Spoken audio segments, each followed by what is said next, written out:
Salut et bienvenue sur cette nouvelle vidéo qui concerne celui que j'ai réussi à enfin nommer The Débile Project.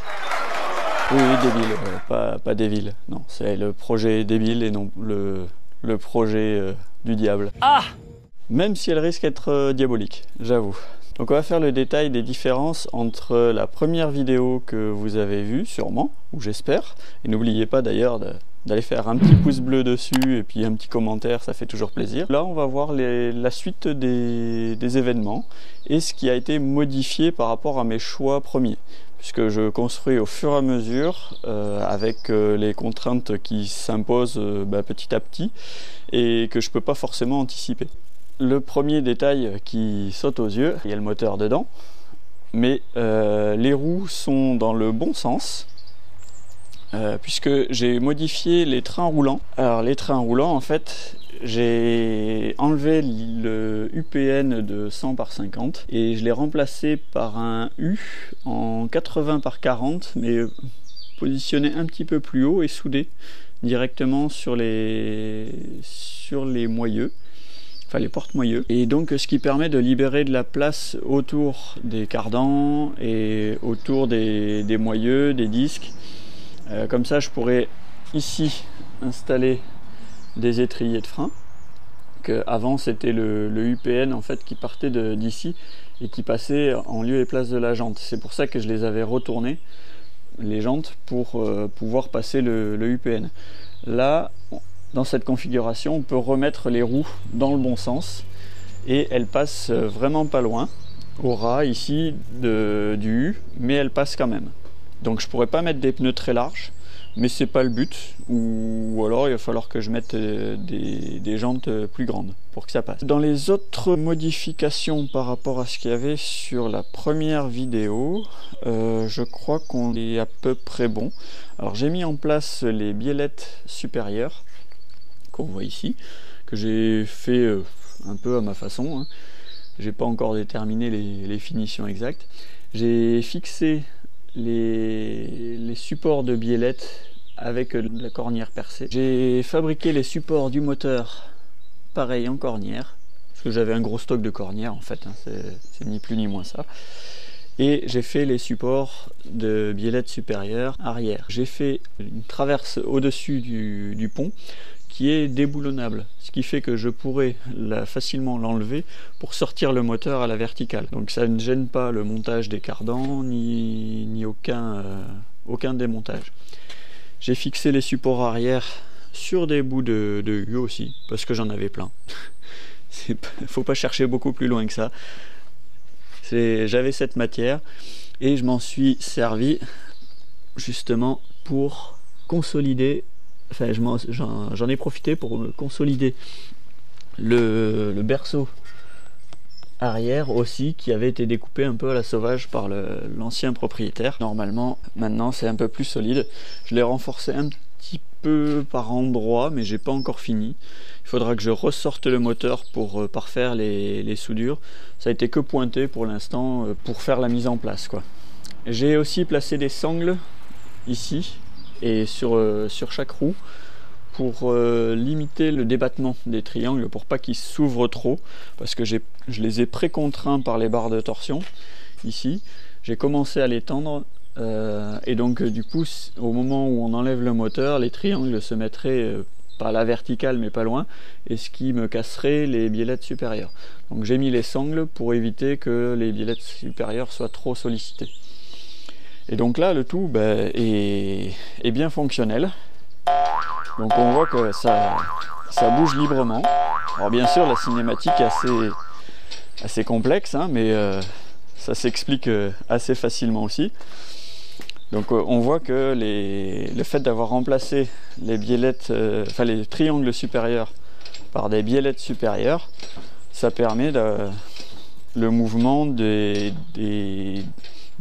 demi-trains doubles. Oui, il faut inventer des termes mécaniques pour ce genre de construction. La garde au sol me convient comme ça, parce que pour résumer, ça va être beaucoup de chemins, je pense, des chemins et de rouler en plaine et non pas faire de l'autocross ou du franchissement. On a une garde au sol qui est pas énorme, mais qui est suffisante, quoi. De toute façon, on a déjà une garde au sol supérieure à celle du train avant, ici. Après, en détail supplémentaire, je ne sais pas si je vais mettre une barre stabilisatrice. Là, je l'ai mise en place ici, tenue avec des serre-joints.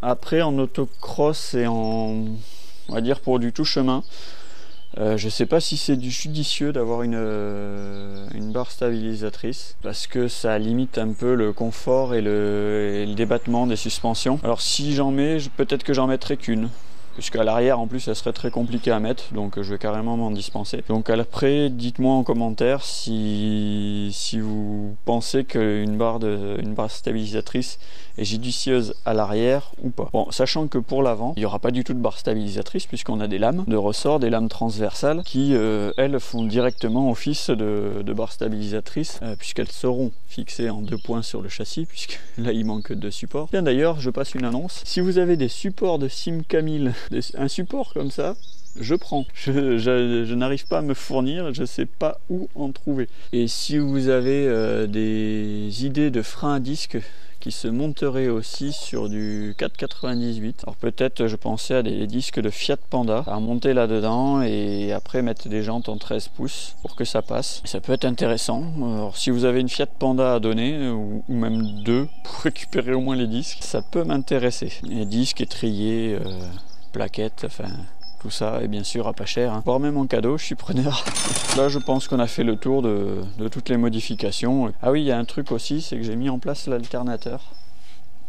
Donc pour l'instant j'ai fait que pointer le support ici, fait maison, hein, en plaque d'acier, assez épais, bon, qui sera beaucoup mieux soudé par la suite. J'ai acheté la petite courroie qui va bien. Et j'ai récupéré un tendeur. Alors l'alternateur, c'est pas celui d'origine, c'est un alternateur de XM 2 litres injection que j'avais en stock aussi, hein. D'ailleurs je sais même pas s'il fonctionne, mais je l'ai. Voilà, au pire j'arriverai à en trouver un autre aussi, hein, si besoin. Et en fait là on voit bien que l'alternateur d'origine, il était ici, et donc en plein dans le châssis.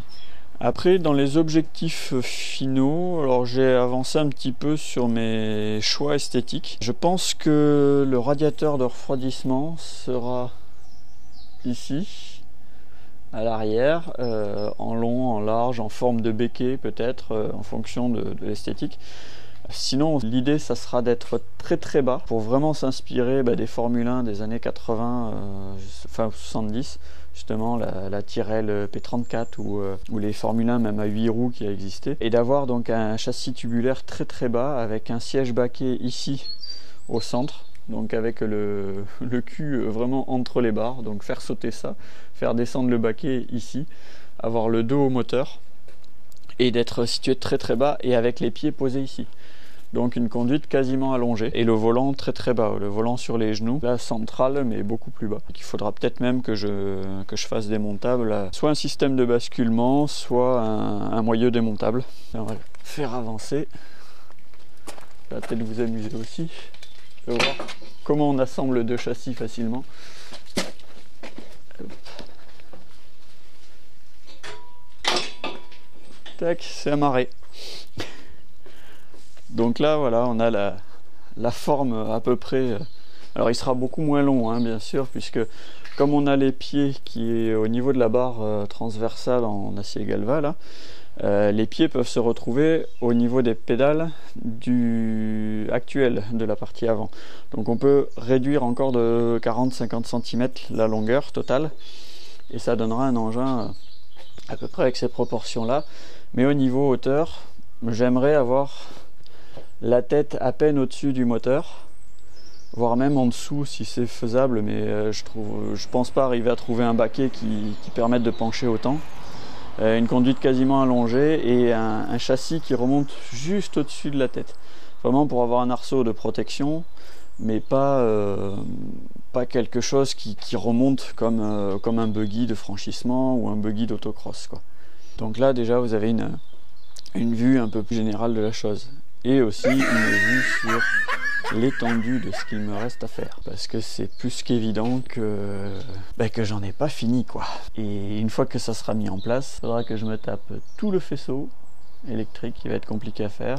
Il y aura la reprogrammation du calculateur, l'intégration du réservoir, il va y avoir l'intégration de la batterie qui a quasiment déjà sa place mais qu'il va vraiment falloir localiser. Et après le poste de conduite, les deux postes de passagers et après la forme générale du châssis plus la déco et peut-être des garde-boue. Et sinon dans les décisions, les choses à éclaircir encore, donc on voit que j'ai intégré les cardans arrière. On a les cardans ici, voilà, donc cette moitié de cardan c'est Audi, cette moitié là c'est Talbot Horizon, l'un rentre dans l'autre. Là si on n'a pas un coup de bol de malade. Pour l'instant ils sont pas soudés, donc l'un tourne dans l'autre librement. Par contre c'est pour la transmission des roues arrière vers les roues avant. J'ai plusieurs options plus ou moins chères, plus ou moins compliquées. Soit des poulies de vilebrequin fixées sur la noix du cardan, pareil devant, et une courroie de distribution qu'il faut trouver assez longue pour transmettre sur les deux avec un galet tendeur entre les deux. C'est compliqué parce qu'il va falloir souder sur les noix de cardan au risque de faire tomber un brin de soudure dans le cardan lui-même et de le bousiller tout simplement. Après il y avait l'histoire des chaînes de moto que j'avais évoqué aussi. Le problème c'est de trouver un plateau qui arrive à passer entre le triangle inférieur qui est assez haut et le U qui est assez bas. Ça fait des plateaux moto qui sont très très petits en diamètre et pour passer 310 chevaux, même si c'est réparti sur les 4 roues, ça va être très compliqué. Il y a l'autre option de mettre un plateau de moto grand diamètre mais sur l'extérieur, donc trouver un moyen de fixation sur les moyeux et de faire passer la chaîne devant les roues. C'est une des solutions qui esthétiquement va être un peu bizarre, mais qui techniquement va répondre à pas mal de questions. Alors ça empêche de vraiment changer le format des roues en fonction de mes envies, puisque des roues plus larges demanderaient un déport, des plateaux de moto plus larges aussi. Mais c'est vrai que ça éviterait d'avoir la courroie avec les poulies de vilebrequin qui risquent de patiner, dont les dents risquent de sauter s'il y a une roue qui accroche et pas l'autre. C'est quelque chose qui me fait un peu hésiter. Après il y a forcément les poulies à nervures comme les courroies de direction assistée, comme les courroies d'alternateur, des choses comme ça. On pourrait avoir ce principe là aussi avec des courroies à 6 dents et qui pourraient coulisser sans s'abîmer mais quand même transmettre la puissance. L'inconvénient c'est qu'il faut beaucoup l'étendre, donc beaucoup tirer sur les moyeux et c'est pas forcément un effort que j'ai envie de leur imposer parce qu'ils sont reliés juste par un U entre les deux. J'ai pas envie de les malmener en leur imposant une traction de courroie supplémentaire. Une chaîne, si elle est pas tendue, mais elle n'applique pas d'effort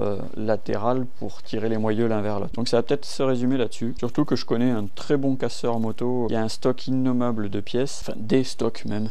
C'est incroyable la quantité de choses qu'il peut avoir et qui peut me trouver des chaînes à maillon rapide et puis des 4 plateaux identiques qui, même s'ils sont pas en super état, feront quand même la blague pour faire de la transmission sur ce genre d'engin. Donc ça va peut-être se résumer comme ça. Voilà. Donc là je pense avoir fait le tour. Je tiens à vous remercier déjà d'avoir visionné la vidéo précédente. N'oubliez pas de mettre un petit pouce en l'air, voilà, un comme ça là mais tout bleu.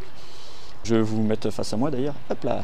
Je vais revenir là. N'oubliez pas le pouce en l'air, n'oubliez pas le petit commentaire qui va bien si vous voulez proposer quelque chose, si vous avez de quoi m'aider ou des solutions à me proposer pour les problèmes à venir. J'espère pouvoir faire une vidéo régulièrement pour vous tenir informé. Je pense pas évoluer très vite dessus, mais je trouve que ça avance déjà pas mal par rapport à mon ancien projet. À bientôt, puis n'oubliez pas, pouce en l'air. Allez, ciao!